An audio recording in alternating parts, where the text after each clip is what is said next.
अस्सलामुअलैकुम, आप देख रहे हैं समा, मैं हूं फवाज ज़ैदी और मैं हूं सिद्रा मीर। बुलेटिन का आगाज करते हैं बड़ी खबर से। वजीर आजम ने नवाज शरीफ की तकरीर को हुकूमत और फौज में दरार डालने की साजिश करार दे दिया। टीवी चैनल्स के न्यूज़ डायरेक्टर से मुलाकात में इमरान खान ने कहा कि अगर तकरीर की इजाज़त ना देता तो आज़ादी इजहार का शोर मच जाता। ये भी कहा कि हुकूमत को अपोजिशन से कोई खतरा नहीं। कुछ वजीर तज्जियाकार बनकर ओन गोल कर देते हैं। दो टोक कहा कि हर मसले पर समझौता कर सकते हैं लेकिन करप्शन पर NRO नहीं देंगे। अगर अपोजिशन के इस्तीफे आए तो इन नशिस्तों पर दोबारा इलेक्शन करा देंगे। मुलाकात का अहवाल जानते हैं इस रिपोर्ट में। नवाज शरीफ की तकरीर हुकूमत और फौज में दरार डालने की साजिश थी। नवाज शरीफ की तकरीर भारत के बयानिए की अक्कास थी। वजीर आजम इमरान खान का दबंग बयान। न्यूज चैनल्स के डायरेक्टर से मुलाकात में वजीर आजम ने कहा कि तकरीर की इजाजत इसलिए दी कि अगर रोकते तो आजादी इजहार का शोर मच जाता। उन्होंने मजीद कहा कि हमारी हुकूमत करप्ट नहीं है, इसलिए फौज सारे फैसलों की हिमायत करती है। इमरान खान ने कहा कि वो अपोजिशन के साथ हर मसले पर समझौता कर सकते हैं लेकिन करप्शन पर NRO नहीं देंगे। पीपल्स पार्टी और नवाज लीग का बहैसियत सियासी जमात कोई मुस्तकबिल नहीं देख रहा। इनके पास अवाम की ताकत नहीं है, इसलिए छुप छुप कर मुलाकातें करते हैं। वजीर आजम का कहना था कि अपोजिशन से कोई खतरा नहीं। कुछ वजीर तज्जियाकार बनकर ओन गोल कर देते हैं। अगर अपोजिशन के इस्तीफे आए तो इनकी नशिस्तों पर दोबारा इलेक्शन करा देंगे। इमरान खान ने यह भी कहा कि उनका विजन ऐसा पाकिस्तान है जिसके हाथ में कशकोल न हो। उन्होंने यकीन जाहिर किया कि अगले साल से मुल्क में चीनी और गंदम का कोई मसला नहीं होगा। वज़ीर रेलवे शेख रशीद अहमद ने भी नवाज शरीफ की तकरीर को मोदी और रॉ की तकरीर करार दे दिया। कहा, मरियम नवाज ने पहले भी नवाज शरीफ को इख्तिदार से निकलवाया, अब भी वही उन्हें मरवाएंगी। शेख रशीद ने अपोजिशन को ललकारते हुए कहा कि मुलाकातों का बताया तो शोर मच गया, फोन डाटा आउट कर दिया तो क़यामत ही आ जाएगी। नून लीग और पीपल्स पार्टी के बुरे दिन आ गए हैं। शेख रशीद ने पाक फौज की तर्जुमानी को अपने लिए बाइस फख्र करार दे दिया। उनकी गुफ्तगू आपको सुनवाते हैं। जो नवाज शरीफ ने तकरीर की है वो जंदाल की तकरीर है, वो मोदी की तकरीर है, वो रॉ की तकरीर है। नवाज शरीफ को इक़्तिदार से निकालने वाली मरियम है। विकी लीग से शुरू हुई। मरियम साहबा ने पहले नवाज शरीफ को मरवाया, अब भी इंशाअल्लाह ताला नवाज शरीफ को मरवाएंगे। ये लोग क्यों हंगामा आराई चाहते हैं? ये चाहते हैं कि सेनेट के इलेक्शन से पहले पहले इमरान खान के साथ ये झगड़ा करें। ना ये इस्तीफा देंगे, ना ये धरना देंगे, ना ही अदम एतमाद करेंगे। अभी तो मैंने मुलाकातों का जिक्र किया है। अगर मैंने टेलीफोन डेटा आउट कर दिया तो इस मुल्क में क़यामत आ जाएगी, शोर शराबा पड़ जाएगा। नून लीग और पीपल्स पार्टी के बुरे दिन है, ताकतवर अल्लाह है। दोनों के दरमियान से इमरान खान ने विकेट निकाली है। 31 दिसंबर जनवरी में सियासत खुलेगी, आपको पता लग जाएगा कितने फीसद। ये सारे चोर, डाकू, लुटेरे, बेईमान, करप्ट, डिसऑनेस्ट, स्लगिश, एक्स्ट्रावेगेंट जिन्होंने हमारे खून को लूटा है, चूसा है, ये सब जेलों में होंगे इंशाल्लाह। मुझे फख्र है कि मैं पाकिस्तान फौज का तर्जमान हूँ, कोई रॉ का एजेंट नहीं हूँ और पाक फौज के साथ कंधे से कंधा मिला के पाकिस्तान के दिफा के लिए जान देना चाहता हूँ। अब ये बताएं कि गुज़श्ता रोज़ शेख रशीद के जिस चैलेंज ने सियासत में हंगामा बर्पा किया उसे JUI ने कबूल कर लिया। हाफिज हुसैन अहमद ने समा के प्रोग्राम में कहा कि वो शेख साहब से मुनाजरे के लिए तैयार हैं। मोहम्मद जुबैर और मुस्लिम लीग नून ने शेख रशीद के तर्ज अमल को नापसंदीदा करार दे दिया। चैनल पे आ जाएं, मैं वहाँ जाने के लिए और ये बताने के लिए तैयार हूँ कि फजलुर रहमान भी 1-to-1 मुलाकात करने वालों में शामिल है। शेख रशीद के इंकशाफात से पाकिस्तान की सियासत में भूचाल आ गया। चैलेंज करता हूँ, हफ्ते तक टीवी पे आकर मुझे बताया जाए कौन सा लीडर ये कहता है कि वो तन्हाई में नहीं मिलता। JUI के रहनुमा हाफिज हुसैन अहमद ने प्रोग्राम एजेंडा 360 में शेख रशीद के चैलेंज को निकाह की तरह 3 बार कबूल कर लिया।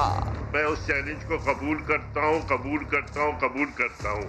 और अगर बाकी गैरत है, उसमें शर्म है, हया है जनाब शेख रशीद में, वो आपके चैनल पर, किसी चैनल पर मैं हाजिर हूँ तर्जुमान की हैसियत से। शेख रशीद के इंकशाफात पर लीगी रहनुमा उज़्मा बुखारी ने कोई तरदीद तो नहीं की, अलबत्ता जली कटी बातें जरूर सुना दी। शीन नाम का शरपसंद और जो गंदगी है वो शेख रशीद की शक्ल में नून लीग से जा चुकी है। कहाँ शहादत, कहाँ शेख रशीद, मतलब वैसे लोगों को भी शहादत मिलेगी। शेख रशीद के इंकशाफात पर साबिक गवर्नर मोहम्मद जुबैर भी उन पर बरस पड़े हैं। ट्विटर पर सवाल उठाया कि क्या इस मुल्क में कोई हुकूमत है।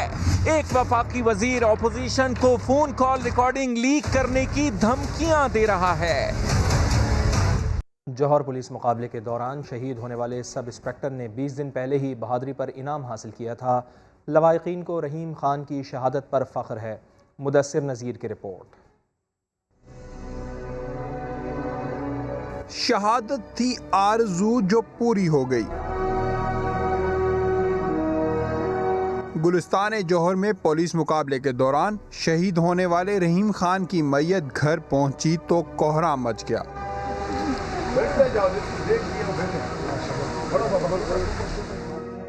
शहीद रहीम खान के भाई कहते हैं कि उन्हें अपने बहादुर भाई पर फख्र है। शहादत की मौत मिली है तो हमें तो फख्र है इस बात पे, और अल्लाह पाक दर्जात बुलंद करें इनके। रहीम खान ने कुछ रोज कबल ही बहादुरी से मुकाबले के दौरान एक डाकू मारकर इनाम भी हासिल किया था। एक बहादुर पुलिस अफसर थे और बहुत मेहनत की है उन्होंने। मेहनत करते हुए सब इंस्पेक्टर बने। काफ़ी थाना जात में वो SHO के हैसियत से उन्होंने काम किया, अच्छे काम किए उन्होंने। शहीद रहीम खान के सोगवारों में उनकी अहलिया, 2 बेटे और 2 बेटियां हैं। शहीद का एक बेटा भी कांस्टेबल है। कैमरामैन कासिम रईस के साथ मुदस्सिर नज़ीर। फैसलाबाद से खबर, जहां सिविल अस्पताल में जुल्म की इंतहा हो गई। पेट दर्द से तड़पती लावारिस खातून को मुबैना तौर पर अस्पताल से बाहर फेंक दिया गया। समा की खबर पर खातून का इलाज शुरू कर दिया गया। सूबाई वजीर सेहत यास्मीन राशिद ने सेक्रेटरी हेल्थ से रिपोर्ट मांग ली। यूसुफ चीमा की रिपोर्ट देखिए।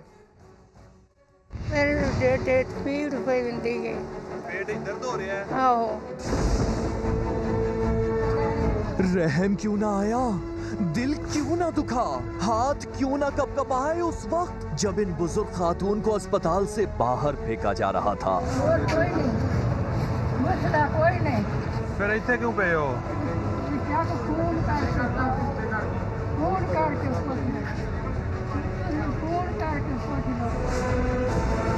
मुआलिज फैसलाबाद के सिविल अस्पताल के अंदर मौजूद थे और ये बुजुर्ग खातून अस्पताल के बाहर धूप में पेट दर्द से तड़प रही थी। पेट दर्द हो रहा है।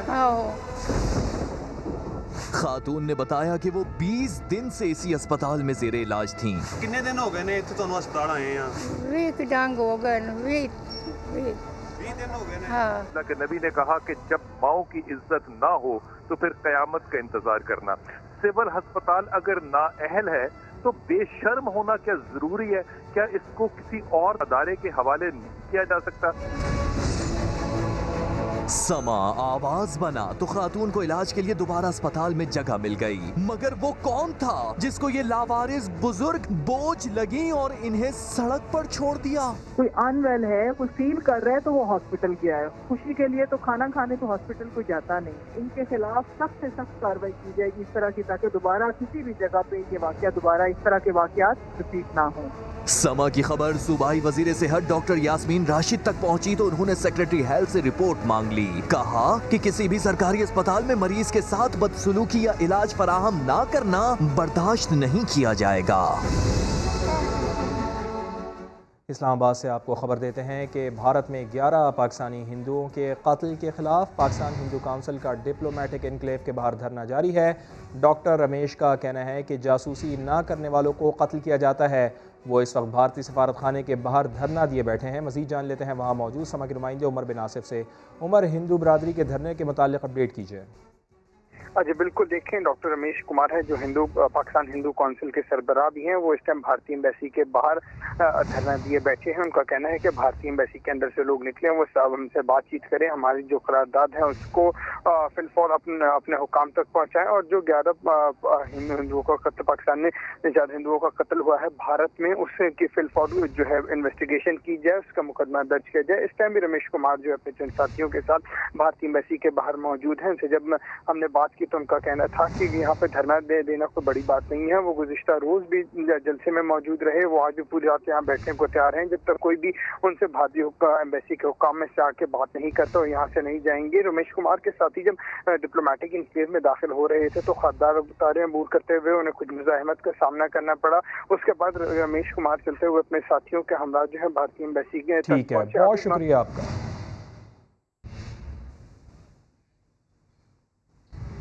आगे बढ़ते हैं, तालीम के मैदान से आपको खबर देंगे। सिंध में प्राइमरी से मिडिल क्लासेस भी 28 सितंबर से बहाल हो जाएंगी। सूबाई वजीर तालीम सिंध सईद गनी ने अच्छी खबर सुना दी है। कहा कुछ स्कूल्स ने अच्छे इंतजामात किए हैं लेकिन तमाम क्लासेस शुरू होने से मुश्किलात का सामना करना पड़ सकता है। सूबा सिंध में जो जमातें नहीं खुली थी, मतलब 8वीं जमात से लेकर नीचे तक की, वो सब की सब क्लासेस जो हैं वो शुरू होंगी। 28 सितंबर से शुरू हो जाएंगी। इस वक्त सिर्फ 2 जमातें जो हैं वो स्कूल जा रही हैं और उसमें भी कई मसाइल हैं। तो जब सारी जमातें स्कूल जाएंगी तो यकीनन दबाव स्कूल्स के ऊपर भी आएगा और इंतज़ामिया के ऊपर भी आएगा, हमारे जो फील्ड ऑफिसर्स हैं उनके ऊपर भी आएगा और उस वक्त मुमकिन है कि कोई शिकायत हमारी ज़्यादा बढ़ जाए जो हमारे डिपार्टमेंट की हैं स्कूल्स के साथ।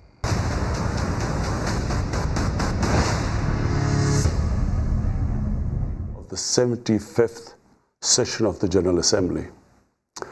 We also appreciate the skillful leadership of the outgoing President, His Excellency Tijani Mohammad Bande, especially during the COVID-19 crisis. We commend the leadership of the Secretary General in these extremely turbulent times. Mr. President, since my government assumed office, our consistent effort has been to fundamentally transform Pakistan.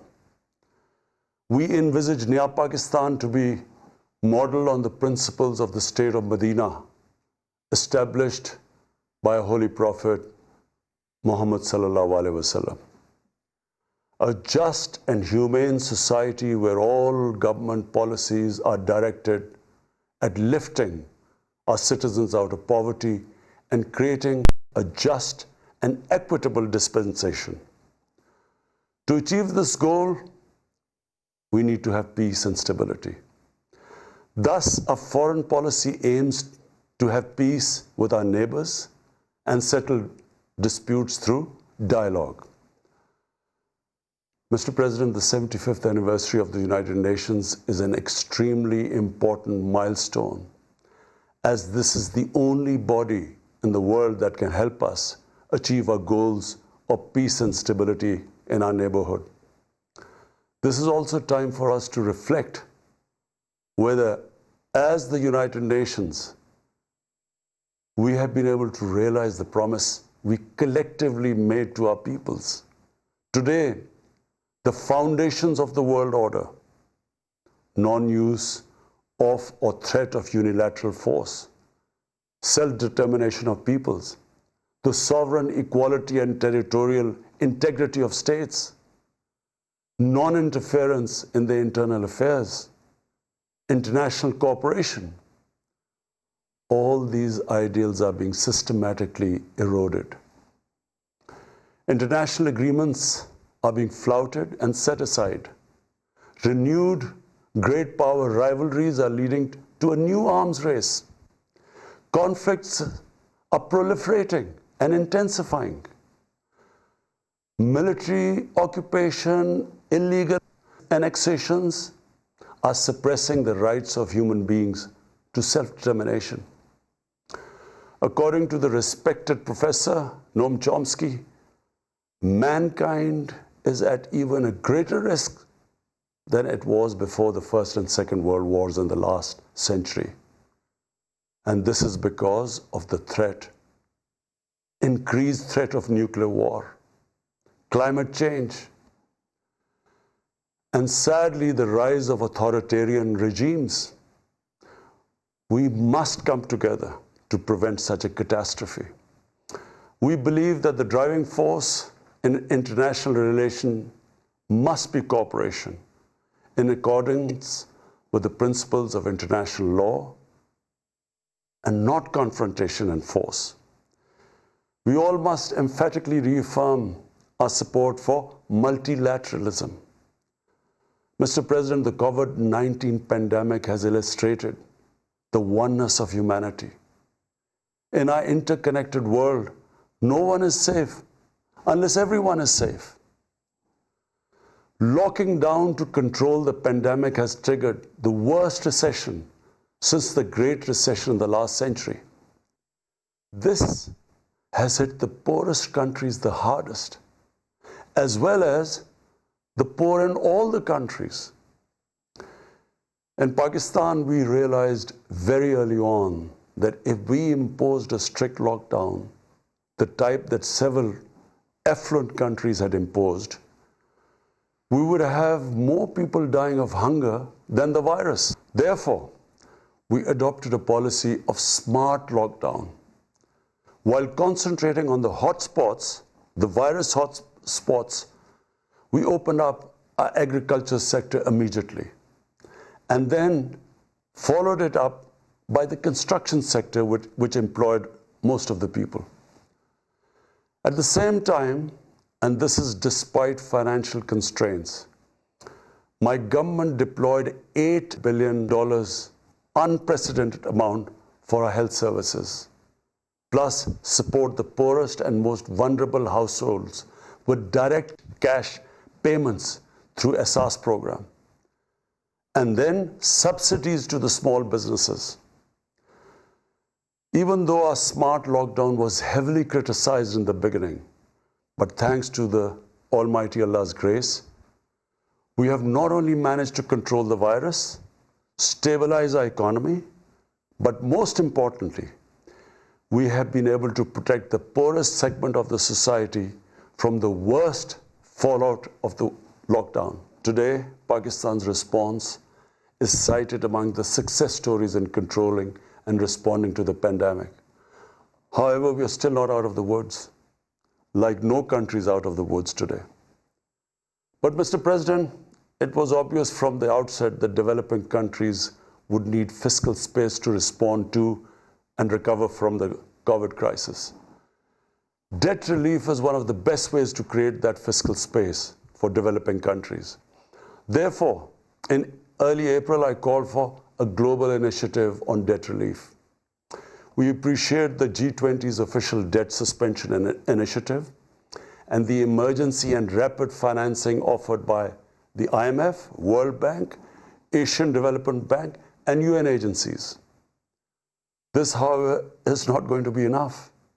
The IMF has estimated that developing countries will need over $2.5 trillion to respond and recover from the crisis. The official debt suspension will need to be extended and expanded. Additional debt relief measures will also be needed. Development banks should ensure adequate financial inflows. Rich countries have generated over $10 trillion to finance their own response and recovery. They should support the creation of at least $500 billion in new special drawing rights for the developing world. Mr. President, in my address to the General Assembly last year, I had highlighted the tremendous damage that illicit financial flows from developing countries to rich countries and to offshore tax havens cause. This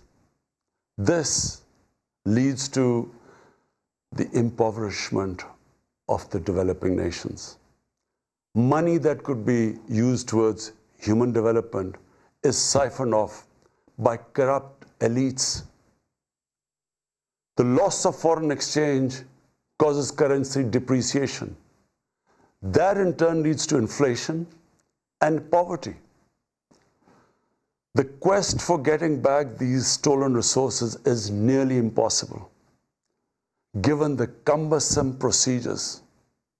Moreover, the powerful money launderers have access to the best lawyers. And sadly, because they are the beneficiaries, there is a lack of political will in the rich countries to curb this criminal activity. Mr. President, if this phenomena is unaddressed, it will continue to accentuate the inequality between the rich and the poor nations, and eventually will spark off a bigger global crisis, a far bigger global crisis than the present migration issue poses. The rich states cannot hold forth on human rights and justice when they provide sanctuary to money launderers, to their looted wealth. There are robust anti-money laundering and anti-terror financing regimes.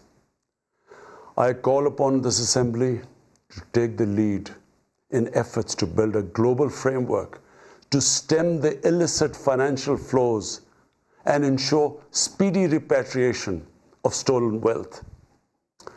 It is important to realize that the aid that flows from rich countries to the developing world is minuscule compared to the massive outflows by our corrupt elites. Mr. President, this year, I must again reiterate the threat posed to mankind due to climate change. Unprecedented fires in Australia, Siberia, California, Brazil. Unprecedented floodings in various parts of the world. Record temperatures, even in the Arctic Circle. This should make all of us worried for our future generations. Commitments made through the Paris agreements must be fulfilled. In particular, the commitment to mobilize $100 billion annually as climate finance. Pakistan's contribution to carbon emissions is minimal, but it is one of those countries most affected by climate change. Yet, we have decided to take the lead as we consider addressing climate change a universal responsibility. We have launched an extremely ambitious program to plant 10 billion trees in the next 3 years as a contribution to mitigating the effects of climate change. Mr. President, the pandemic was an opportunity to bring humanity together. Unfortunately, it has instead fanned nationalism, increased global tensions, and given rise to racial and religious hatred and violence against vulnerable minorities in several places. These trends have also accentuated Islamophobia. Muslims continue to be targeted with impunity in many countries. Our shrines are being destroyed. Our Prophet Muhammad ﷺ insulted, the Holy Quran burnt. And all this in the name of freedom of speech. Incidents in Europe, including republication of blasphemous sketches by Charlie Hebdo, are recent examples. We stress that willful provocations and incitement to hate and violence must be universally outlawed. This Assembly should declare an international day to combat Islamophobia and build a coalition to fight the scourge that splits humanity. Mr. President, the one country in the world today where I'm sad to say the state sponsors Islamophobia, and that is India.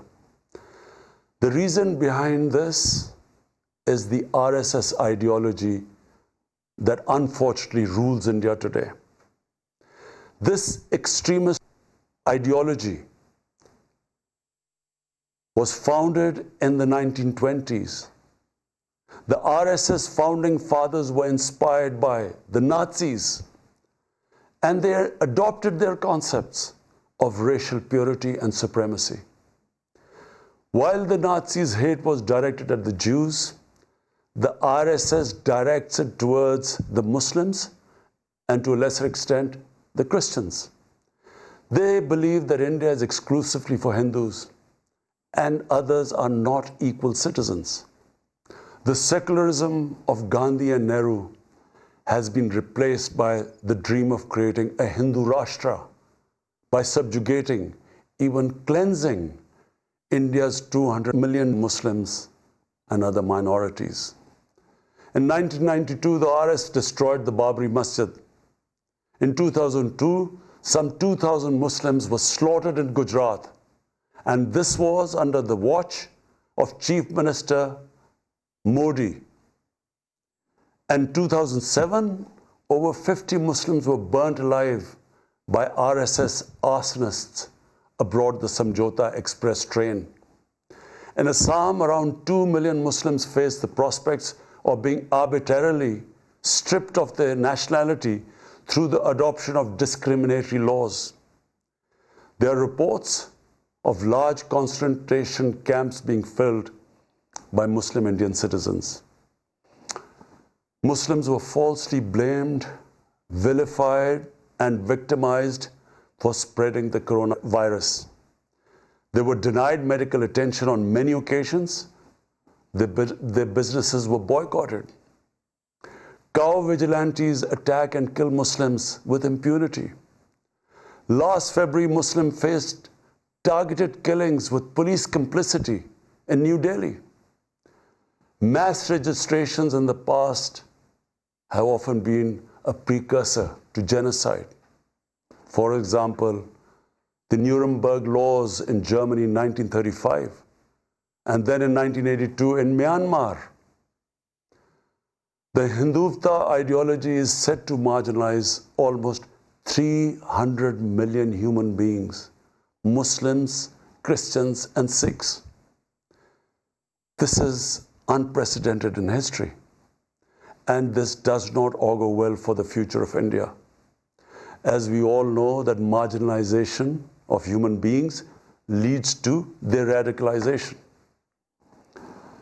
Mr. President, for over 72 years, India has illegally occupied Jammu and Kashmir against the wishes of the Kashmiri people and in blatant violation of the resolutions of the Security Council and indeed its own commitments to the people of Kashmir. On 5th August last year, India illegally and unilaterally sought to change the status of the occupied territories and deployed additional troops, bringing the total number to 900,000, to impose a military siege on 8 million Kashmiris. All Kashmiri political leaders were incarcerated. About 13,000 Kashmiri youth were abducted and thousands tortured. A complete curfew was imposed, accompanied by a total communications blackout. Indian occupation forces have used brute force, including pellet guns against peaceful protesters, imposed collective punishments, including the destruction of entire neighborhoods, and extrajudicially murdered hundreds of innocent young Kashmiris in fake encounters, refusing even to hand over their bodies for burial. The Kashmiri media and those daring to raise their voice are being systematically harassed and intimidated through the use of draconian laws. All of this is well documented in the reports of the United Nations High Commissioner for Human Rights, communications from the Special Rapporteurs of Human Rights Council, statements from human rights and civil society organizations. The international community must investigate these grave violations and prosecute the Indian civil and military personnel involved in state terrorism and serious crimes against humanity. being perpetrated, I'm sad to say, with complete impunity. The objective of this brutal campaign is to impose what the RSS BJP regime has itself called the final solution for Jammu and Kashmir. To this end, the military siege is being followed by moves to change the demographic structure of the occupied territory. This is an attempt to obliterate the distinct Kashmiri identity in order to effect the outcome of a plebiscite envisaged in the UN Security Council resolutions. This action is in violation of the UN Charter, Council resolutions, and international law, particularly the 4th Geneva Convention. Changing demographic structure of occupied territory is a war crime. Mr. President, the brave Kashmiri people will never submit to Indian occupation and oppression. Their struggle is indigenous. They are fighting for a just cause, and generation after generation have laid down their lives to rid themselves of Indian occupation. The government and people of Pakistan are committed to standing by and supporting the Kashmiri brothers and sisters in the legitimate struggle for self-determination. Mr. President, in order to divert attention from its illegal actions and atrocities in Indian-occupied Jammu and Kashmir, India is playing a dangerous game of upping the military ante against Pakistan in a nuclearized environment. Despite constant Indian provocations and ceasefire violations along the line of control and the working boundary, targeting innocent civilians, Pakistan has exercised maximum restraint. We have consistently sensitized the world community about a false flag operation and another ill-conceived misadventure by India. My parents, Mr. President, were born in the colonial India, and I was the first generation that grew up in an independent Pakistan. I want to make it clear that any attempt by the fascist, totalitarian, RSS-led Indian government to aggress against Pakistan will be met by a nation that will fight for its freedom to the end.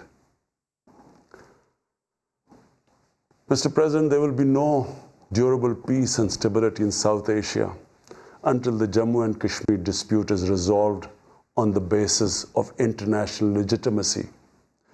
Kashmir has been rightly described as a nuclear flashpoint. The Security Council must prevent a disaster conflict and secure the implementation of its own resolutions, as it did in the case of East Timor. The Council has considered the situation in Jammu and Kashmir 3 times in the past year. It must take appropriate enforcement actions. It must also take steps to protect the Kashmiris from an impending genocide by India. Pakistan has always called for a peaceful solution. To this end, India must rescind. To reach this end, India must rescind the measures it has instituted since 5th August 2019, end its military siege and other gross human rights violations, and agree to resolve the Jammu and Kashmir dispute in accordance with the relevant UN Security Council resolutions, and of course, the wishes of the people of Kashmir. Mr. President, Pakistan's desire for peace in our region is also manifest in our efforts to promote a political solution in Afghanistan.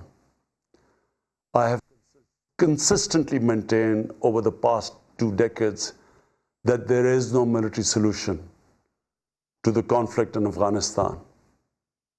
The only way forward was and is a political settlement which involves the full spectrum of Afghanistan's political actors. Pakistan fully facilitated the process that culminated in the US-Taliban peace agreement on 29 February 2020. Pakistan is deeply gratified that it has fulfilled its part of the responsibility. The Afghan leaders must now seize this historic opportunity to achieve reconciliation and restore peace in the war-torn country. Through the intra-Afghan negotiations that commenced on 12th of September, they must work out an inclusive, broad-based and comprehensive political settlement. The process must be Afghan-led and Afghan-owned, and without any interference or outside influence.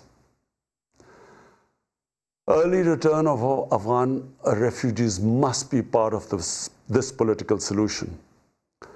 After almost 2 decades of war, it is imperative not to allow spoilers within and outside Afghanistan to subvert the peace process.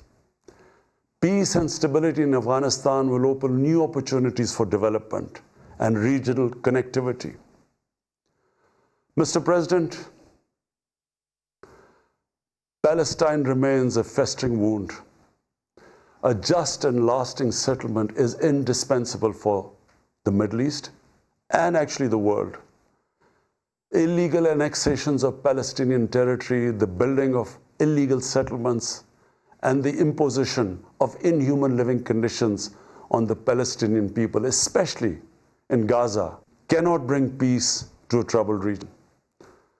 Pakistan continues to support a two-state solution in line with the UN General Assembly and Security Council resolutions within the international agreed parameters, and they are pre-1967 borders and Al-Quds Al-Sharif as the capital of a united, contiguous and independent Palestinian state.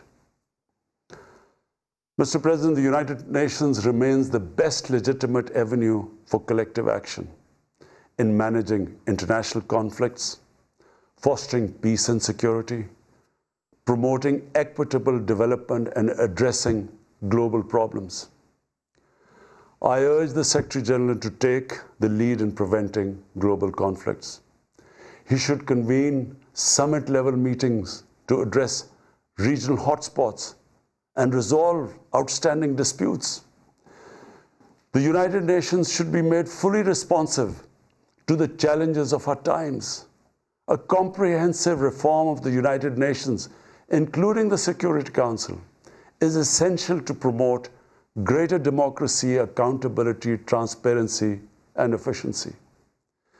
Pakistan will continue to participate actively in this process and endeavor with other member states to build a world where conflict is outlawed and equitable prosperity for all pursued in conditions of peace and security. I thank you. Imran Khan UN general assembly से खिताब कर रहे थे।